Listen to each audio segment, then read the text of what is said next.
Guess what, everyone? On today, during this Financial Friday, I am going to introduce you to one of my friends from Mississippi. And she is someone that I have been honored to get to know here in Dallas, Texas. And so I want to bring her on today because I think it's important for us to talk about negotiations when we're thinking about wealth building, generational wealth, asking for what we deserve, and going after what we want monetarily. And so I said, you know what? As we continue to talk about that this month, it would be great to bring in someone who's an expert at talking about negotiations. So here is Meridith Ward. He's the founder and CEO of InCharge Career Consultant, and She Is InCharge edutainment platform. She is an experienced career strategist, startup business consultant, leadership coach, headhunter, public speaker, and workshop edutainer. Ultimately, she is passionate about and she aims to help women cultivate powerful leadership skills and strategic relationships, gather the right resources, maximize their opportunities, consistently advance throughout their career in leadership ranks, and become full-time entrepreneurs. And what you may not know is while I was getting ready to transition from being an employee to an employer and full-time entrepreneur, I befriended Meredith. So she is indeed a woman who has a heart to serve women who are looking to become full-time in their businesses or level up in their careers. So Meredith, how are you doing on today, Queen? What's up? Hello. Thank you so much for that gracious introduction. I'm well. For you. Thank you Thank for you, beautiful. being here with us on today. Meredith, before I even get into talking about negotiations, can you tell us what made you want to go into full-time entrepreneurship? Oh my gosh, so many things. But I can tell you the main thing was the fact that I actually got my spark of ingenuity and my taste of wearing multiple hats in a small business when I worked for a company, Decision. And I don't know if I can say their name here. I can because I used to work for them. They hired me. I had been working for very, very large organizations prior to then. And I mean organizations that were 50 and 40, 40 and 50,000 plus. And so when I took the role with them, they brought me in to build out their business in terms of headcount and doing HR. And I was going to be the face of the Dallas, Texas area. They were at that time based in Pennsylvania. And it just gave me very much so insight into what it meant to wear multiple hats, really take ownership of my role and my responsibilities, find and build out a team that, was supportive of me and my ideas and the goals and also supportive of the business. It also was a nostalgic experience because I had never in my career before that time worked in an organization where all of the executive leaders, except one, all of the executive leaders were women. So I was like, oh my gosh, I get to see these women in action. I get to see how they engage with the business, how they negotiate, how they speak, how they carry themselves as business women, actually leaders in an organization. The CEO actually moved to Texas and sat on site, and it was just amazing to me. So that was one. The other thing is that my experience in coaching was sparked at the following company because I was eventually laid off after a while at Decision and went to my next company, Cooper. And there I got the opportunity to work with several professionals at the line level up to the executive level, just like I would in the past. But this time, really being a coach to them, really sharing my insights about how they could level up in their careers. My passion centers around girls and women, seeing them actively pursue their business goals and their career goals. And so, helping people to understand the different strategies and tactics that you can take on so that you can actually continue to advance your career, helping people to identify their passions and their strengths and also their weaknesses and their competencies and their skills so that you can use all of that to build your case so that you can become more visible, so that you can actually prepare yourself for negotiation, so that you can actually advance and ask for what you want with full confidence. And if you do not want to continue to advance the corporate leadership ladder, then you pivot into full-time entrepreneurship. And so I found my passion. I love it. And in fact, leaving Cooper, I actually had taken on my first client by one of the executives that I was partnered with. And it just took off from there. I had the staffing company first, and then I had this company as well. Awesome. So, I hope I answered the question. What a powerful story. Yes, I asked what led you to become a full-time entrepreneur. And you know that I help business owners and women in the medical profession be able to build and create and grow their retirement and be able to grow their life savings with a solid exit strategy. And I know that you have a lot to contribute to that conversation in regards to creating that exit strategy. And that's why it's important for us to talk about negotiations, because sometimes if we're actually asking for what we want and we realize that we're not getting what we deserve, it's time for us to create an exit strategy. So I want to ask you, in terms of negotiations, what are 3 things that we need in order to be able to be confident enough to negotiate? Because that's not something that we're taught as a young girl or as a child or even people of color. I've never gone to a session in which someone was actually teaching me how to negotiate outside of your session that you had right before the pandemic with the women at let's see, which one was it? It was I think they at TWU. There was an event and you were speaking about negotiations, and I said, well, I realized that I've never had a conversation or had anyone pour into me and teach me how to negotiate. So what are 3 things that we need in order to be able to do that confidently?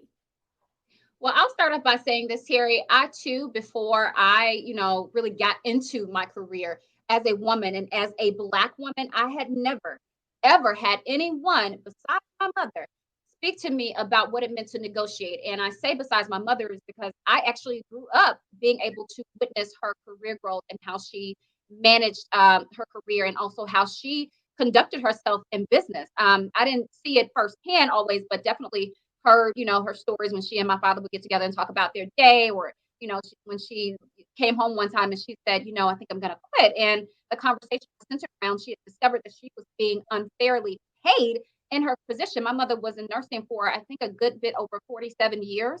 And she worked her way from floor nursing, which was working with the babies, working with direct patient care, into the administrative side, which was recruiting and what have you, and also leading a team and also training others and coaching others. And so when you're in something for over 25 years, I think over 25, 30 years at that point, it was like, hey, these people are talking, about how much they're getting paid. And I know my pay is not coming in anywhere close to that. And, it had everything to do with her being a woman and her race and the location of what have you.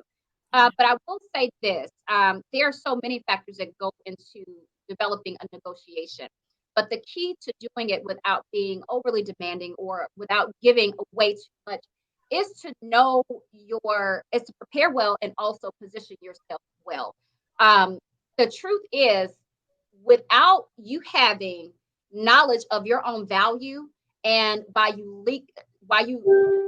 lacking decent negotiation skills, you will likely receive and accept less than favorable offers or deals. This is in a corporate career, and this is in business when you are an entrepreneur. So you have to have knowledge of where you stand in the market. You have to have knowledge of yourself. It takes a lot of research. So to get directly to answering your question, there are 4 ways to properly prepare for negotiations. 1, you want to establish what is called a WATNA, and I'll give you a definition shortly. Then you want to establish a BATNA, and then you want to effectively identify what is called the WAP. And no, I'm not talking about Cardi B's WAP. It's called the WAP. And then you also want to identify your ZOPA. So to start off with that, let's go with a WATNA.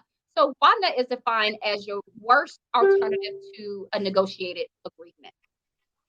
A BATNA, BATNA, is your best alternative to a negotiated agreement. Your WAP is your walk away price. Okay. And then, yeah, exactly. And then your ZOPA is called the zone of possible agreement. So you let me know what direction you want me to start in from one of those 4. WAP. away price? What's your walk away price? So WAP, and I'm going into this a little bit backwards, but what WAP is, and it is very important for everybody to set your WAP. WAP is your bottom line. It's your floor. It is definitely, in other words, for example, if you know that working from home, remote 100% is a requirement, if you receive a job offer that is between 80 and 95K, okay, that is knowing your bottom line. That is say, hey, I'm going to walk away. If I receive a job that's between 80 and 95K, I have to work from home 100%. Or it is knowing that in order to put food on your table each week, before any kind of equity, before any kind of bonuses, you need to actually be at 120K a year in salary.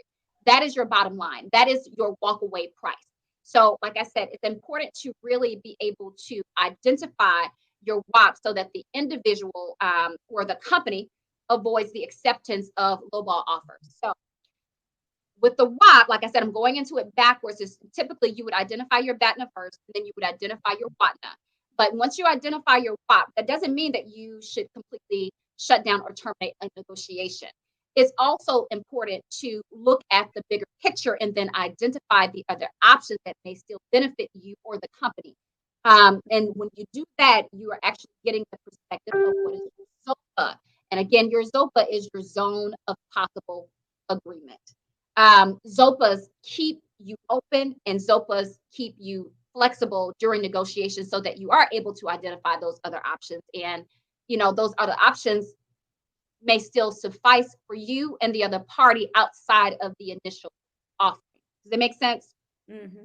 Yes, absolutely. Well, thank you for that. That was very powerful. I have another question. So sometimes women, well, men too, but especially women and people of color, we have a tendency to take a position and think that because we're helping the community, or we have a heart to serve, or because there is a calling on our life, let me say it that way, that it's okay for us to take a lower offer because we want experience, or because we've just been taught, like, it's okay for you to do this out the goodness of your heart. Like, what are some things that we can do to like shift that mindset and be able to understand that it is okay for us to want to negotiate to be able to be paid what we deserve? So I think, and you're absolutely right, a lot of women, even in 2022, although it's gotten much better than what it was, a lot of women are either very afraid to put themselves out there and ask for what they want in a job, in a career, in a business, or what have you, or they may just not know what to ask for. Both are really bad situations to be in. I think the people who enter careers for truly, truly, truly altruistic reasons usually are people like teachers. And you used to be a teacher. So Yes. you know that a lot of teachers, whether it be men or women, definitely women are paid way below the standard of living, especially for today. And just here in the recent few years, there have been protests. People have been really leaving the education sector because of low pay. You get higher pays. I think when you get to the college level, I'm not that well versed on it, but I think when you get to the college level, that's when the pay does increase significantly. But at elementary, at middle school, and at high school, it's a fight, in my opinion. And because I speak to a lot of different teachers on a regular basis, they come to me to help determine where they should go, how they should pivot from what they're doing. And so that is really about, if you really want to value yourself higher and you really want to get paid what you're worth, you need to do an assessment of your skills, your competencies, your natural talents. You also need to assess, what you truly enjoy doing. And that's going to really link you to your natural talents. If your natural talent is teaching, which a lot of teachers are great at speaking publicly, they're good at really uplifting, they're good at identifying people's challenges and helping them work through it. Hey, You don't have to just work in teaching. You can pivot into public speaking. You can pivot into coaching quite easily. You can start writing when you're doing your lesson plans. That actually can transition over into helping people write their courses, their online courses. It's so many different things that you can do, but you have to identify skills, competencies, natural talents, and also your weaknesses, so that you don't go in with a false perception of who and what you are and what you can offer. Oh, that is powerful. Powerful. Because indeed, I was a teacher, but I say once a teacher, always a teacher. And so even in my business, I teach, I coach, I mentor. I have a few men that I work with, but primarily my team is full of women who want to know, like, Terry, how did you transition from education into financial services? Like, how did you, go from where you were in salary to being able to make like 2-3 times as much in a month? Like, what did you do? And to be honest, I love it. I love it because I'm still doing what I love to do, which is teaching, education, coaching, training, looking at data, closing gaps, handling misconceptions. And I do the same thing on the client side. There are a lot of people who are misinformed as it pertains to finance and financial services and financial planning. And so I get to come in and be a teacher. So I really love what you said there. We're actually getting ready to wrap up. But before we go, I want to make sure there is nothing else that we need to know if we are just hearing this for the first time, or if we just need to take one piece of information that's going to help us with negotiations. What is that, Meredith? What should we know before we leave this appointment, this call, this video? What should we know? Well, again, I want to reiterate the fact of preparation before you're able to position yourself properly for negotiation. To prepare in any negotiation, whether you're going for salary negotiation or you're negotiating and bidding on a new contract, whatever it is, because this is not just for people who are in corporate. This is for people who are in all sectors. And this is also for individuals who are business owners and entrepreneurs. Invest in a career coach, okay? Because your career can go to, again, business ownership or corporate. But to prepare for negotiations properly, you need to establish your BATNA, which is your best alternative to a negotiated agreement. Establish your WATNA, which is your worst alternative to a negotiated agreement. And yes, you need to establish both of those so that you don't go in with a false perception of who and what you are and what you can deliver. And so that you also don't go in with a false perception of what the other party has to deliver and where they're coming from. The other thing that you need to do is identify, once again, your WAP, which is your walkaway price, and also your ZOPA, which is your zone of potential agreement. Those 4 areas do have to be established. They have to be identified. You have to be solid on that, very clear on it. And it doesn't just work for you, but it also needs to work for the other party as well, meaning you need to do a lot of research, not just for yourself, but on your other parties involved. That is if you are an individual negotiator. That is if you are on the receiving end of receiving an offer. That is also if you are on the end of delivering an offer. Whoever you are in the negotiation, research needs to happen first. Research. I always say Google is your best friend. Please use it in all instances when it comes to business before you make decisions. Control your emotions in negotiation, because people like to poke, and emotions can either show strength or can show weakness. So control that piece of it. And remember, no matter how high or low the offer comes in, there is always room to negotiate. Always, no matter where it is. Also. Woo, that was a lot. If you found this information like beneficial, like, you got some comments in the chat, likes, thumbs up, hearts. Like, if this was beneficial to you, drop an emoji as to how you feel about what she just said. As you were speaking, my mind was actually racing, and I was thinking, we often hear proper preparation prevents poor performance. Yes. But now I'm thinking proper preparation prevents poor positioning, because of what you just said. And I think that has given me a great source of encouragement and motivation to how I position myself. And I believe that you've helped other people on today. How can we get in touch with you, Meredith, if we want to continue this conversation or if we want to learn more about how we can work with you? How can we get connected with you?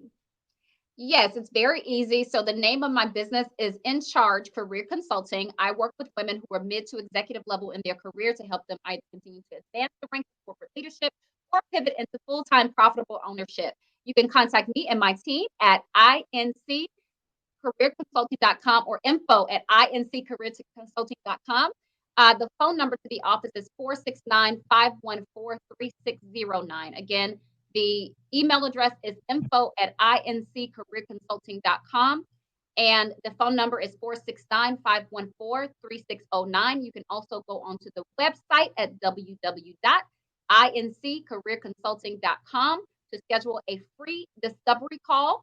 In that discovery call or lineup, you will actually take a short survey to help me understand better what you need, what your challenges are, and how I can help you. And once we talk, we'll go over everything in detail. That's my friend, y'all, right there. That's my friend. All right. So if you found this video to be beneficial, of course, again, let us know.